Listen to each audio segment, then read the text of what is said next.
Bismillahirrahmanirrahim. Alhamdulillahi alamin wassalatu wassalamu ala asyrafil anbiya'i wal mursalin sayyidina Muhammad wa ala alihi wa sahbihi ajma'in. Subhanaka la ilma lana illa ma 'allamtana innaka antal alimul hakim. Qala rabbi shrah li sadri wa yassir li amri wahlul 'uqdatam min lisani yafqahu qawli. Bismillahirrahmanirrahim.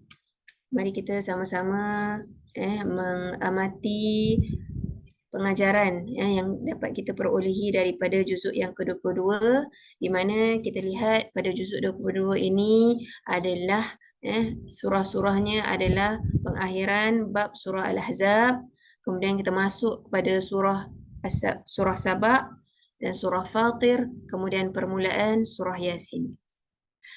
Baik, mengenai surah Al-Ahzab, seperti mana yang telah saya kongsikan semalam, di mana Al-Ahzab ini adalah peperangan Ahzab yang berlaku pada zaman Rasulullah SAW, atau kita panggil perang Khandaq ataupun kita panggil perang Parit, di mana ia adalah Al-Ahzab ini adalah maksudnya kumpulan-kumpulan yang bersekutu, di mana Allah Subhanahu Wa Taala menyebutkan di dalam surah Al-Ahzab ini peristiwa-peristiwa yang sangat payah dilalui oleh manusia, sangat payah dilalui oleh umat Islam. Namun dalam kepayahan itu tetap harus penyerahan diri kepada Allah Subhanahu Wa Taala dalam apa-apa situasi sekalipun.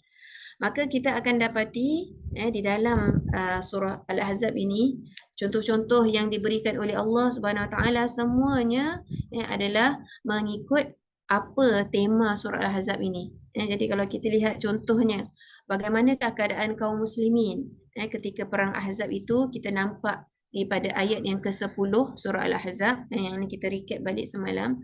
Saya ingin bacakan terjemahannya sedikit. Di mana masa itu, ayat yang ke-10, masa itu ialah masa tentera musuh datang melanggar kamu dari sebelah hulu, dari sebelah hilir, tempat pertahanan kamu. Dan masa itu ialah masa pemandangan mata kamu tidak ketentuan arah kerana gempar dan bingung, serta hati pun resah gelisah kerana cemas dan takut. Dan kamu masing-masing pula menyangka terhadap Allah dengan berbagai-bagai sangkaan. Okay. Jadi kita lihat inilah keadaan kecemasan yang amat gawat di mana Allah Subhanahu Wa Taala menguji keimanan kaum muslimin ketika peperangan Khandaq berlaku. Mana Allah Subhanahu Wa Taala kemudian yang menyebut tentang pergantungan yang perlu bagi setiap kaum muslimin dan muslimat, walaupun keadaan yang macam mana teruk sekalipun, maka janganlah lepas daripada menyerahkan diri kepada Allah Subhanahu Wa Taala dalam apa-apa situasi. Maka kita akan lihat pada ayat 36 yang kita baca pada hari ini, di mana ayatnya berbunyi wa ma kana lil mu'minin wala mu'minah idza qadallahu wa rasuluhu amran an yakuna lahumul khiyarata min amrihim. Dan tidaklah harus bagi orang-orang yang beriman, lelaki dan perempuan, apabila Allah Subhanahu Wa Taala dan Rasulnya menetapkan keputusan mengenai sesuatu perkara, maka tidaklah harus mereka mempunyai hak memilih ketetapan sendiri mengenai urusan mereka. Dan ini maksudnya kalau Allah Subhanahu Wa Taala dah tetapkan sesuatu, maka tidak boleh kita ni melanggar apa yang telah ditetapkan oleh Allah Subhanahu Wa Taala. Maka dibawa oleh Allah Subhanahu Wa Taala peristiwa selanjutnya, seperti mana yang saya sebut, peristiwa dalam surah Al-Ahzab ni adalah peristiwa yang agak payah, yang agak susah. Jadi antaranya peristiwa yang kedua yang dibawakan oleh Allah Subhanahu Wa Taala adalah mengenai perkahwinan Rasulullah sallallahu alaihi wasallam dengan Zainab binti Jahash. Di mana seperti mana yang kita tahu bahawa ini adalah peristiwa perkahwinan Zainab binti Jahash ini adalah bekas isteri anak angkatnya Rasulullah sallallahu alaihi wasallam, iaitu isteri kepada Zaid bin Harithah.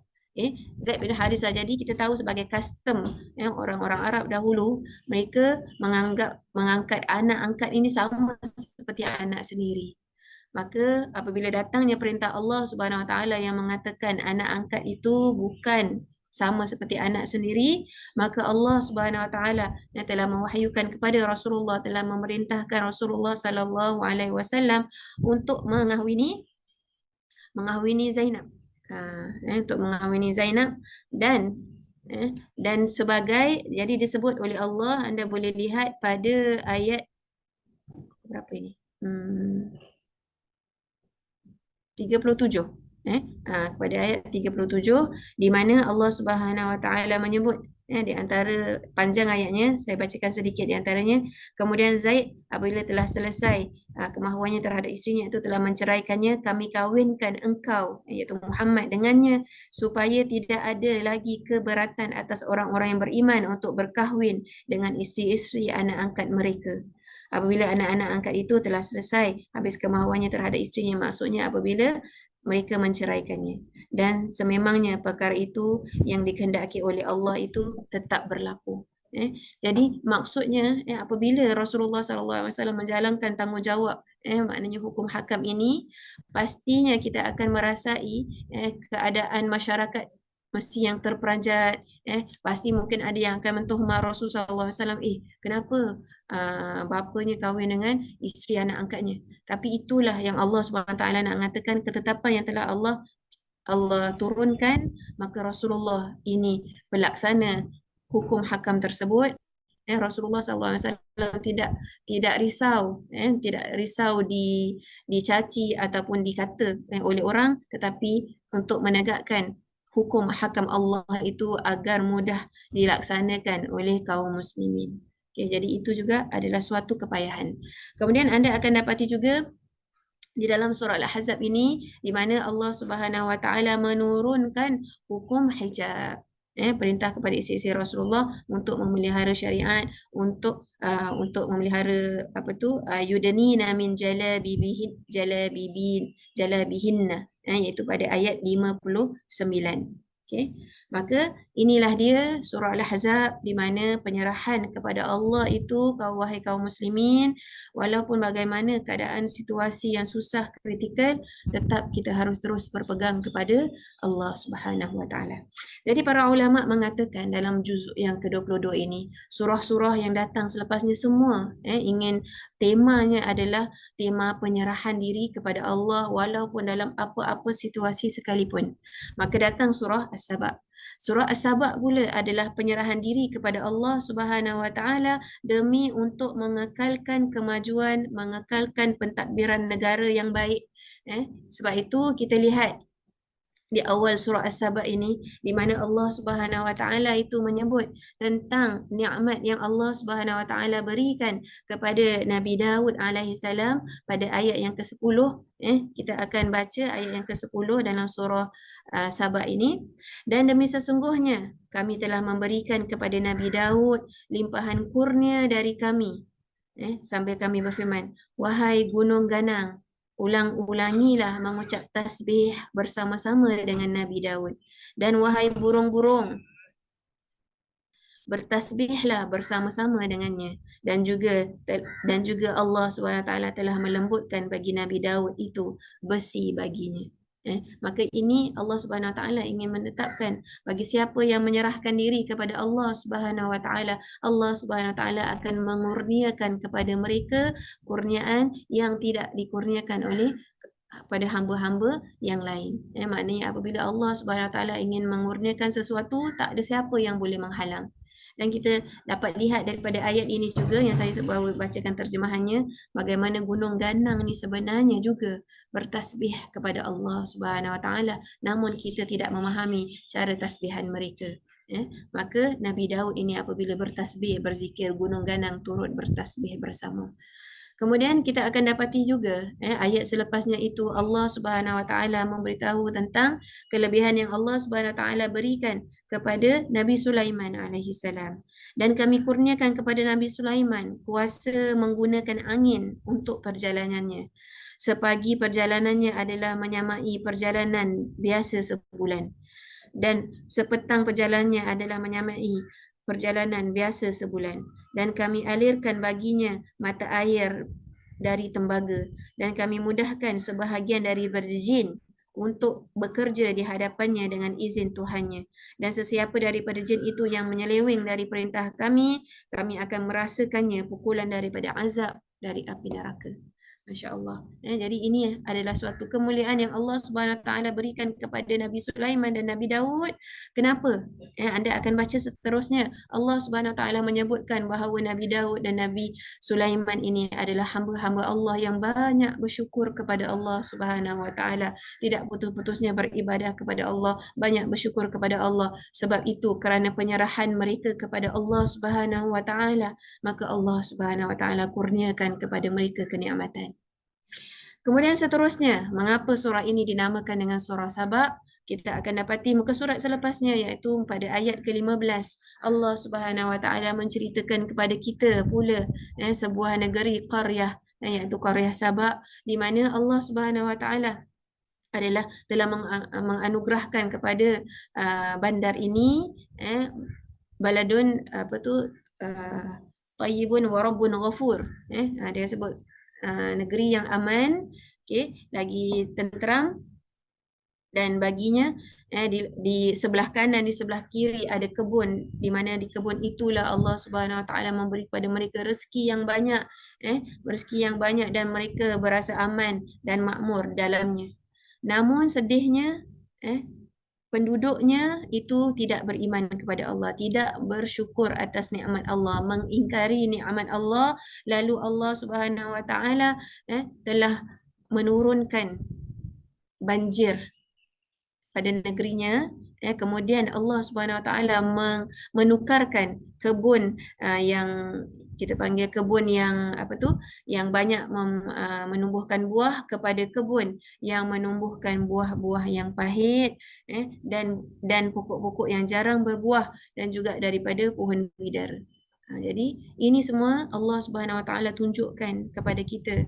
Bagi mereka yang tidak menyerahkan diri kepada Allah, bagi mereka yang tidak bersyukur dan ingkar kepada nikmat Allah, maka Allah Subhanahu Wa Taala akan menggantikan dengan sesuatu yang tidak baik.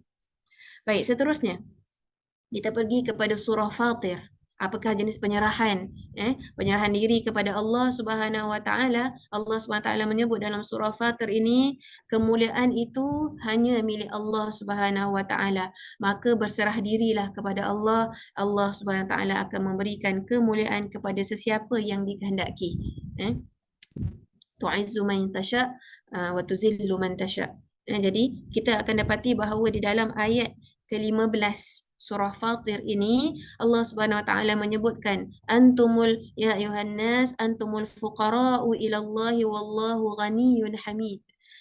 Wahai manusia, sesungguhnya kamu semua, kita ini semua adalah sangat fakir, sangat memerlukan bantuan Allah Subhanahu Wa Taala, sangat perlukan rahmat Allah, kemuliaan daripada Allah. Maka janganlah kita sombong terhadap Allah, kerana kemuliaan itu adalah datangnya daripada Allah Subhanahu Wa Taala. Fa innal izzata lillahi jami'a. Maka Allah Subhanahu Wa Taala memulakan surah Fatir ini dengan kemuliaan yang Allah Subhanahu Wa Taala berikan kepada para malaikat, kekuasaan Allah Subhanahu Wa Taala dalam penciptaan malaikat, di mana Allah Subhanahu Wa Taala menunjukkan kepada kita penciptaan malaikat yang hebat, yang memiliki sayap mathna wa thulatha wa ruba'. Kemudian Allah Subhanahu Wa Taala mengatakan siapa yang Allah Subhanahu Wa Taala berikan dia rahmat dan kemuliaan, maka tiada siapa yang boleh menahan atau menghalang daripada rahmat tersebut. Begitulah juga kita lihat di dalam surah Fatir ini, dia mengatakan tentang segala konspirasi yang dilancarkan oleh musyrikin Quraisy untuk menghentikan dakwah Rasulullah hanya akan mendatangkan keburukan kepada diri mereka sendiri. Bermaksud barang siapa yang inginkan penghinaan, maka Allah Subhanahu Wa Taala akan menghina mereka yang tidak menyahut panggilan Rasulullah sallallahu alaihi wasallam. Allah Subhanahu Wa Taala akan menghinakannya dan keburukanlah kepada diri mereka. Jadi beginilah bagaimana Allah Subhanahu Wa Taala menjadikan setiap satu surah itu pembakar semangat kepada baginda Rasul sallallahu alaihi wasallam dan para sahabat, agar baginda dan para sahabat terus sabar dan terus berdakwah dan melaksanakan mesej yang disampaikan oleh Allah. Baik, kemudian kita masuk pula kepada surah Yasin. Awalan surah Yasin, kita tahu bahawa surah Yasin ini kita panggil qalbul Quran. Jadi Allah Subhanahu Wa Taala menyebut Al-Quran ini, Al-Quran ini memiliki hikmah, memiliki kemukjizatan di mana boleh menghidupkan hati yang mati. Jadi inilah dia surah Yasin. Maksudnya penyerahan kepada Allah Subhanahu Wa Taala, dan teruslah gigih di dalam berdakwah ini dengan berbekalkan Al-Quranul Karim. Maka kita akan dapati di awal pembacaan kita tadi, di mana Allah Subhanahu Wa Taala menceritakan kepada kita tentang kesan pendustaan kepada dakwah ini yang dibawa oleh para anbiya ini akan membawa kepada hati yang gelap, akan membawa kepada hati yang akan mati. Dan Allah Subhanahu Wa Taala datangkan kepada kita sebuah kampung, qaryah, okay? Yang dibawa, yang di mana diberikan utusan tiga utusan tetap kepada kampung itu, tetapi mereka semua tetap tidak beriman kepada Allah dan tidak beriman kepada utusannya. Namun Allah Subhanahu Taala hidupkan hati seorang penduduk kampung di situ, yang mana dia itu menyeru kaumnya agar mendengar nasihat dan dakwah yang dibawa oleh utusan tersebut. Lantas dia diberi hidayah oleh Allah Subhanahu Wa Taala dan dia mati syahid, dan dia mendapat kenikmatan di dalam syurga. Jadi inilah dia Allah Subhanahu Wa Taala menjelaskan kepada kita juga tentang tiga jenis arah petunjuk. Di mana iaitu yang pertama petunjuk daripada atas, iaitu petunjuk daripada langit, iaitu wahyu yang turun daripada Allah Subhanahu Wa Taala. Kemudian um, petunjuk yang datang dari belakang, iaitu pengajaran daripada kaum-kaum terdahulu, agar kita mengambil pengajaran daripadanya. Kemudian pengetahuan ataupun simbolik petunjuk daripada arah depan, iaitu penciptaan Allah di alam semesta ini sebagai menunjukkan kekuasaan Allah Subhanahu Wa Taala. Baik, insya-Allah kita akan sambungkan perbincangan kita ataupun perkongsian kita mengenai surah Yasin ini insya-Allah pada esok hari apabila kita memasuki juzuk ke-23 insya-Allah taala minal alamin. Alhamdulillah, mari kita sama-sama menutupi perkongsian ini dengan tasbih kafarah dan surah Wal-'Asr. Bismillahirrahmanirrahim. Subhanakallahumma wa bihamdika asyhadu an la ilaha illa anta astaghfiruka wa atubu ilaik. Subhanakallahumma wa bihamdika asyhadu an la ilaha illa anta astaghfiruka wa atubu ilaik. Subhanakallahumma wa bihamdika asyhadu an la ilaha illa anta astaghfiruka wa atubu ilaik. Bismillahirrahmanirrahim. Wal 'asri innal insana lafi khusr إلا الذين آمنوا وعملوا الصالحات وتواصوا بالحق وتواصوا بالصبر. Assalamualaikum warahmatullahi taala wabarakatuh. Terima kasih semua.